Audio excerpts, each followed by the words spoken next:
ഈശോ മിശിഹായ്ക്ക് സ്തുതിയായിരിക്കട്ടെ.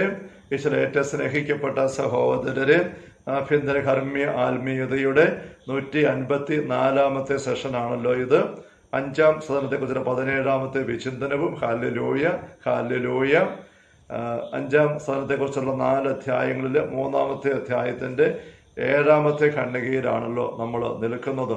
നമ്മുടെ മനസ്സിനെ സമ്പൂർണമായിട്ട് ദൈവത്തിൻ്റെ മനസ്സിനോട് വിധേയപ്പെടുത്തിക്കൊണ്ട് ജീവിക്കുന്നതിനുള്ള ഏറ്റവും വലിയ മാതൃകയും കരുത്തും ഈശോയുടെ തന്നെ ജീവിതമാണ് നമ്മദ്രേസ്യ പറയുന്നത്. നമ്മൾ ശ്രദ്ധിക്കുകയായിരുന്നു. നമുക്ക് തുറന്ന് വായിക്കാം. നമ്മുടെ മാർഗദർശിയായി അവിടുന്ന് തൻ്റെ ദൈവത്തിനെ തന്നെ നമുക്ക് നൽകിയിരിക്കുന്നതിന് കവിഞ്ഞൊന്നും നമുക്ക് ആവശ്യമില്ല. നിങ്ങൾ തെറ്റിദ്ധരിക്കരുത്. എൻ്റെ പിതാവോ സഹോദരനോ മരിച്ചാൽ എന്നിൽ ഭാവഭേദമൊന്നും ഉണ്ടാകാത്ത വിധം, അഥവാ ക്ലേശങ്ങളോ ദീനമോ നേരിടുമ്പോൾ അവയിൽ ആനന്ദിക്കത്തക്ക വിധം ദൈവതിരുമനസ്സിനോട് അത്രയേറെ വിധേയത്വം ഞാൻ പ്രദർശിപ്പിക്കേണ്ടിയിരിക്കുന്നുവെന്ന് നിങ്ങൾ കരുതരുത്. ഇവിടെ എൻ്റെ എന്നുള്ള പരാമർശനം പെട്ടെന്ന് വായിക്കുമ്പോൾ തെറ്റിദ്ധാരണ വന്നു പോകുന്നുണ്ട്. അമ്മത്രേസ്യയുടെ അപ്പനോ സഹോദരനോ മരിക്കുമ്പോൾ അമ്മത്രേസ്യയ്ക്ക് ഉണ്ടാകാൻ സാധ്യതയുള്ളതിനെ കുറിച്ചാണ് ഇത് പെട്ടെന്ന് തോന്നിപ്പോയി എനിക്ക് വായിച്ചപ്പോഴും. പക്ഷേ ഞാനത് ഇംഗ്ലീഷിലേക്ക് നോക്കിക്കഴിഞ്ഞപ്പോൾ അതല്ല ഉദ്ദേശിക്കുന്നത്.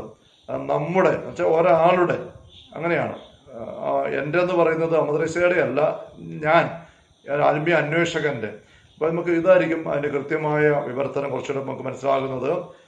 ഒരാളുടെ അല്ലെങ്കിൽ നമ്മുടെ പിതാവോ സഹോദരനോ മരിച്ചാൽ നമ്മിൽ ഭാവഭേദമൊന്നും ഉണ്ടാകാത്ത വിധം, അഥവാ ക്ലേശങ്ങളോ ദീനമോ നേരിടുമ്പോൾ അവയിൽ ആനന്ദിക്കത്തക്ക വിധം ദൈവതിരുമനസ്സിനോട് അത്രയേറെ വിധേയത്വം നാം പ്രദർശിപ്പിക്കേണ്ടിയിരിക്കുന്നുവെന്ന് നിങ്ങൾ കരുതരുത്.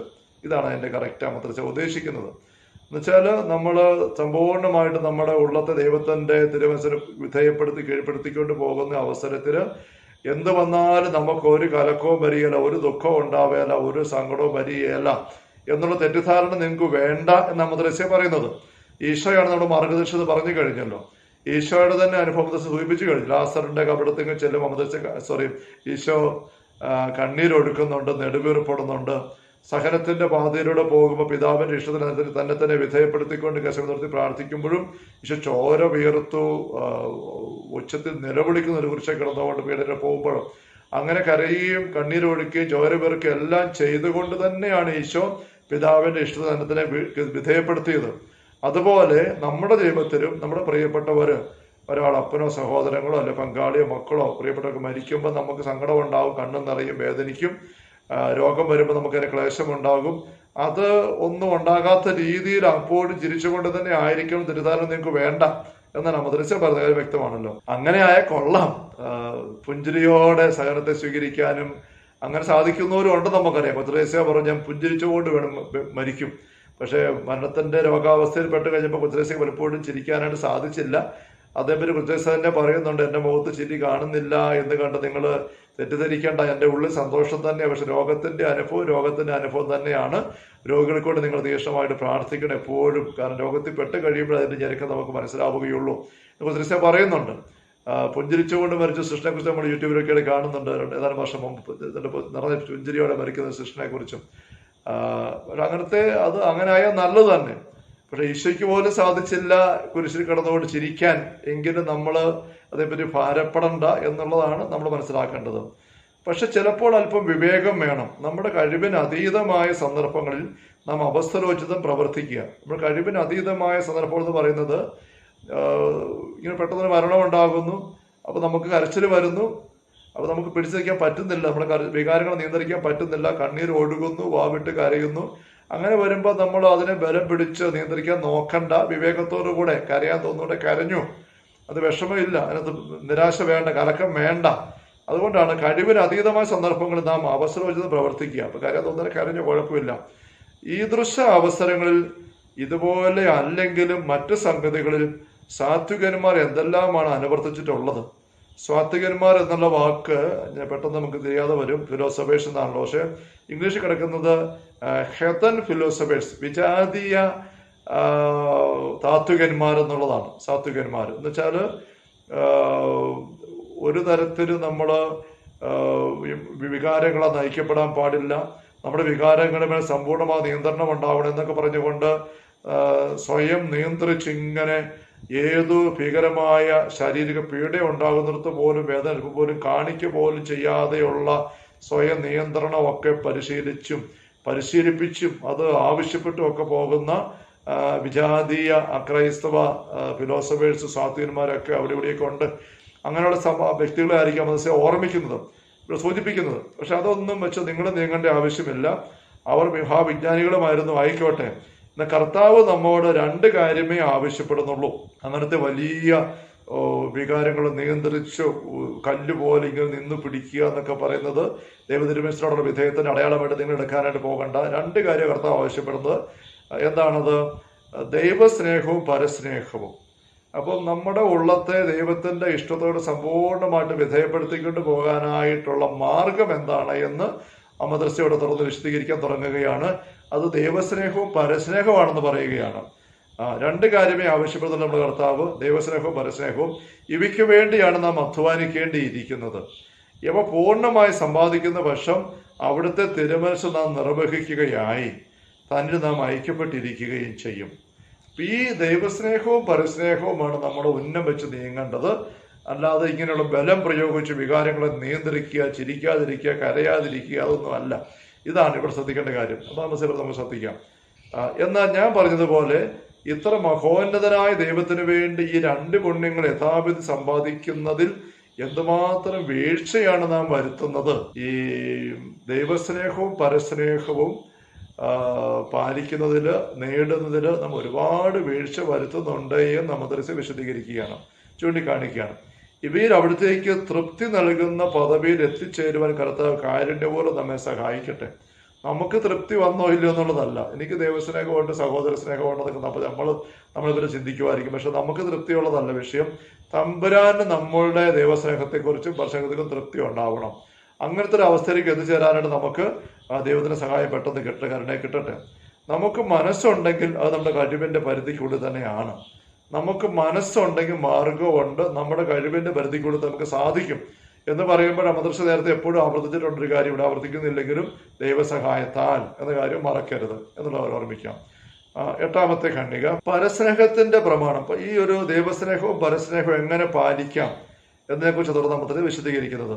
പരസ്നേഹത്തിന്റെ പ്രമാണം ശരിയായി അനുഷ്ഠിക്കുന്നതാണ് മേൽപ്പറഞ്ഞ രണ്ട് പുണ്യങ്ങൾ നാം അഭ്യസിക്കുന്നു എന്നതിന്റെ സുനിശ്ചിതമായ അടയാളം. ഇപ്പൊ ദൈവസ്നേഹവും പരസ്നേഹവും രണ്ടും വേണമെന്ന് പറഞ്ഞു. ഇത് നമുക്ക് ഉറപ്പാകുന്നത് എങ്ങനെയാണ്? ദൈവസ്നേഹം എനിക്കുണ്ട് എന്ന് ഉറപ്പാക്കാൻ ഉള്ള സുനിശ്ചിതമായ മാർഗം പരസ്നേഹം ഉറപ്പാക്കുക എന്നുള്ളതാണ്. നമുക്ക് ദൈവസ്നേഹമുണ്ടെന്ന് വിശ്വസിക്കുവാൻ തക്ക ന്യായങ്ങൾ ഉണ്ടെങ്കിലും അക്കാര്യത്തിൽ ഉറപ്പ് പറയാൻ നിവൃത്തിയില്ലല്ലോ. നമുക്ക് സ്വന്തമായിട്ട് ന്യായങ്ങൾ പലതും ദൈവത്തിൽ സ്നേഹമുണ്ടെന്നുള്ളതിന് പറയാൻ നമുക്ക് തോന്നുന്നുണ്ടായിരിക്കാം. പക്ഷേ അതിൽ ഉറപ്പുള്ള തോന്നലല്ല എന്ന് അമദ്രസ്യ പറയുകയാണ്. എന്നാൽ പരസ്നേഹമുണ്ടെങ്കിൽ അങ്ങനെ പറയാൻ പ്രയാസമില്ല. അപ്പൊ അതാണ് യോഹന്നാൻ 4 പറയുന്നത്. നമുക്കറിയാം, കാണപ്പെടുന്ന സഹോദരനെ സ്നേഹിക്കുന്നില്ലാത്ത വ്യക്തി കാണപ്പെടാത്ത ദൈവത്തെ സ്നേഹിക്കുന്നു എന്ന് പറയുകയാണെങ്കിൽ നുണ പറയുന്നത്, കള്ളം പറയുന്നതാണ്. അപ്പൊ കാണപ്പെടുന്ന സഹോദരങ്ങളോടുള്ള നമ്മുടെ സ്നേഹത്തിന്റെ ശൈലി അല്ലെങ്കിൽ ഗുണമേന്മ, കരുത്ത്, അത് വെച്ച് മാത്രമേ നമുക്ക് കാണപ്പെടുന്ന ദൈവത്തോടുള്ള നമ്മുടെ സ്നേഹത്തെ പറ്റി നമുക്ക് ഉറപ്പാക്കാൻ പറ്റുകയുള്ളൂ. അതിൽ നേടിക്കഴിഞ്ഞ പുരോഗതിയെക്കുറിച്ച് നിങ്ങൾക്കുള്ള ബോധ്യത്തിന് ആനുപാതികമായി ദൈവസ്നേഹത്തിന് അഭിവൃദ്ധി ഉണ്ടെന്ന് തീർച്ചപ്പെടുത്തിക്കൊള്ളുക. സഹോദര സ്നേഹത്തിൽ എന്തുമാത്രം നിങ്ങൾ വളർന്നിട്ടുണ്ട് അതനുസരിച്ച് ദൈവസ്നേഹം ഉണ്ടെന്ന് ഉറപ്പാക്കിക്കൊള്ളുക.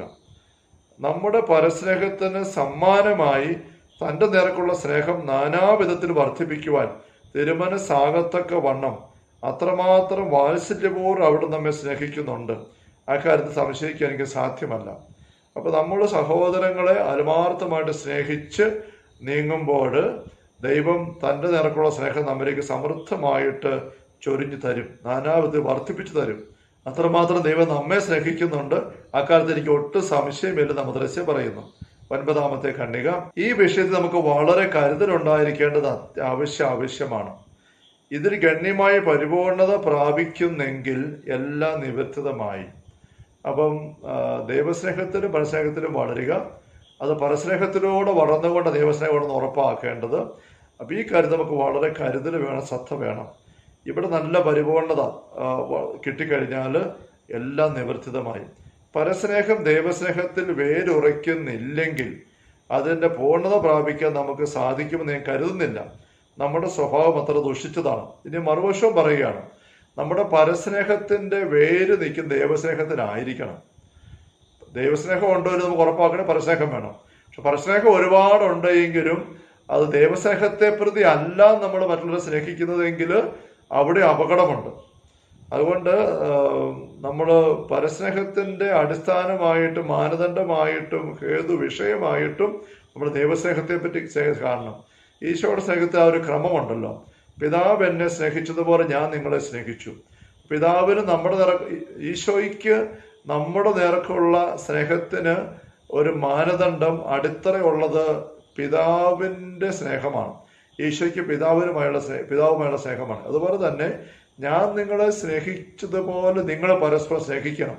ഇത് ഈശോ പറയുമ്പോൾ നമ്മുടെ പരസ്പര സ്നേഹത്തിൻ്റെ അടിസ്ഥാനമായിട്ട് നമുക്ക് ദൈവസ്നേഹം ഉണ്ടാവണം. അപ്പോൾ ദൈവസ്നേഹമാണ് ആദ്യം വരേണ്ടത്. ചിലപ്പോഴൊക്കെ ചില ആൾക്കാർ ചിന്തിച്ചു വരുമ്പോൾ പറയും പരസ്നേഹമാണ് ആദ്യം, സഹോദരങ്ങളെ സ്നേഹിച്ചാൽ മതി. സഹോദരനെ സ്നേഹിക്കുന്ന വ്യക്തി ദൈവസ്നേഹം ഉള്ളത് കൊണ്ടാണ്. അവിടെ പിന്നെ ദൈവസ്നേഹത്തെ പറ്റി ചിന്തിക്കേണ്ട ആവശ്യമില്ല. അവിടെ സഹോദരങ്ങൾക്ക് സ്നേഹത്തിൻ്റെതായ സഹായങ്ങൾ ചെയ്യുക, അവർക്ക് വേണ്ടി ഇറങ്ങി അധ്വാനിക്കുക, അവർക്ക് വേണ്ടി സാമൂഹിക ജീവകാരുണ്യ പ്രവർത്തനങ്ങൾ ചെയ്യുക, അതിനകത്ത് എല്ലാം പൂർണ്ണമായി അവിടെ എല്ലാ ദൈവസ്നേഹവും ഉണ്ട് എന്നൊരു വാദഗതി ചിലപ്പോഴൊക്കെ കേൾക്കാറുണ്ട്. പക്ഷെ ദൈവസ്നേഹത്തെ അവഗണിച്ചുകൊണ്ട് ദൈവസ്നേഹത്തെ അടിത്തറയാക്കാതെയുള്ള കാരുണ്യ പ്രവൃത്തികളും പരസ്നേഹ പ്രവൃത്തികളൊക്കെ അനേകർ ചെയ്യുന്നുണ്ട്. അങ്ങനെ ചെയ്തു പോകുമ്പോൾ പലപ്പോഴും അതിൻ്റെ അടിത്തറയായിട്ട് വരാൻ പോകുന്നത് സ്വയസ്നേഹമായിരിക്കും, സ്വാർത്ഥ സ്നേഹമായിരിക്കും, സ്വയം ഗ്ലോറി ആയിരിക്കും, സ്വയം മഹത്വപ്പെടുത്തലായിരിക്കും. അങ്ങനെയൊക്കെയുള്ള രീതി വന്നിട്ട് ആ പരസ്നേഹത്തിൻ്റെയും കാരുണ്യ പ്രവൃത്തികളുടെയും ഒക്കെ തിളക്കവും മഹത്വവും മനോഹാരിതയും നഷ്ടപ്പെട്ടു പോകാൻ ഇടവരുന്നത് കാണാറുണ്ട്. മദർ തെരേസ നമുക്കറിയാം കാരുണ്യ പ്രവൃത്തികളുടെ വലിയ വ്യക്തിയായിരുന്നു, വലിയ മാതൃകയായിരുന്നു. പക്ഷെ മദർ തെരേസയ്ക്ക് ഒരു നിർബന്ധമുണ്ടായിരുന്നു. നമുക്കറിയാം, രാവിലെ 1 മണിക്കൂർ ദിവ്യകാരുണ്യ സന്നിധിയിലിരുന്ന് പ്രാർത്ഥിച്ച് ദൈവസ്നേഹത്തിൽ കുതിർന്നിട്ടേ തൻ്റെ സഹോദര സ്നേഹത്തിൻ്റെ ശുശ്രൂഷയ്ക്ക് വേണ്ടി ഇറങ്ങിത്തിരിക്കാവൂ. അത് നിർബന്ധമായിരുന്നു. ദൈവസ്നേഹത്തിൽ അടിസ്ഥിതമാക്കിക്കൊണ്ടുള്ള പരസ്നേഹ പ്രവർത്തികളെ നിലനിൽക്കുകയുള്ളൂ. അതാണ് ആരോഗ്യകരമായിട്ട് നീങ്ങുക എന്നുള്ള ബോധ്യം മദർ തെരേസയ്ക്കുണ്ടായിരുന്നു. അത് തന്നെ ഇവിടെ മദർ തെരേസ പറയുന്നത്, പരസ്നേഹം ദൈവസ്നേഹത്തിൽ വേരുറയ്ക്കുന്നില്ലെങ്കിൽ അതിൻ്റെ പൂർണ്ണത പ്രാപിക്കാൻ നമുക്ക് സാധിക്കുമെന്ന് ഞാൻ കരുതുന്നില്ല. കാരണം എന്താ, നമ്മുടെ സ്വഭാവം അത്ര ദുഷിച്ചതാണ്. നമ്മുടെ എല്ലാ ഉള്ളിലും ഒത്തിരി ദുഷിപ്പുണ്ട്.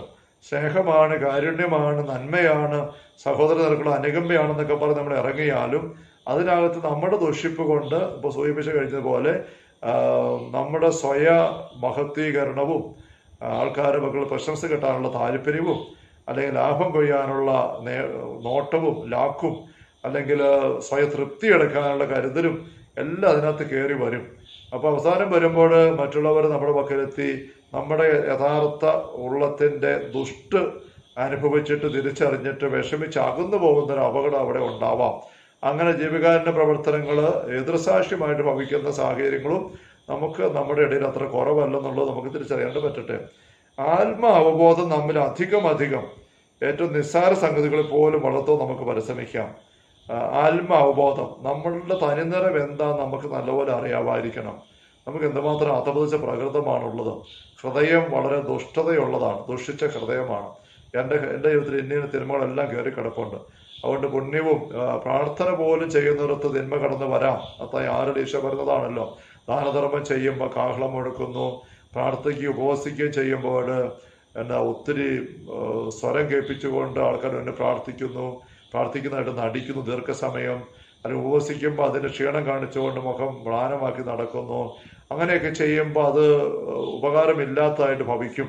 അപ്പം ഇതെല്ലാം ഈ ഉള്ള പരസ്നേഹത്തിൻ്റെതായ കാര്യങ്ങളിൽ മറ്റൊരുപാട് പരിഗണന മേഖലയിൽ ആത്മീയ കൃത്യങ്ങളിൽ ദൈവസ്നേഹത്തിന് 1-ാം സ്ഥാനം വരുന്നില്ല എങ്കിൽ സംഭവിക്കാവുന്ന അപകടത്തിൻ്റെ സൂചനകൾ തന്നെയാണല്ലോ. Hallelujah, hallelujah. അവിടെ നമ്മുടെ പരസ്നേഹം ദൈവസ്നേഹത്തിന് വേരുറയ്ക്കണം എന്ന് നമുക്ക് സൂചിപ്പിക്കുന്നു. കർത്താവ് ഈശോ മിശിഹായുടെ സമൃദ്ധമായ കൃപയും അനുഗ്രഹങ്ങളും പിതാവായ ദൈവത്തിൻ്റെ അവനനീയമായ സ്നേഹവും വിശുദ്ധാത്മാവായ ദൈവത്തിൻ്റെ നിരന്തരമായ സാന്നിധ്യ സഹവാസവും സഹമുള്ള സഹോദരങ്ങളുടെ കൂടെ ഉണ്ടായിരിക്കട്ടെ, ഇപ്പോഴും എപ്പോഴും എന്നേക്കും. ആമേൻ. ഈശോ മിശിഹായ്ക്ക് സ്തുതിയായിരിക്കട്ടെ.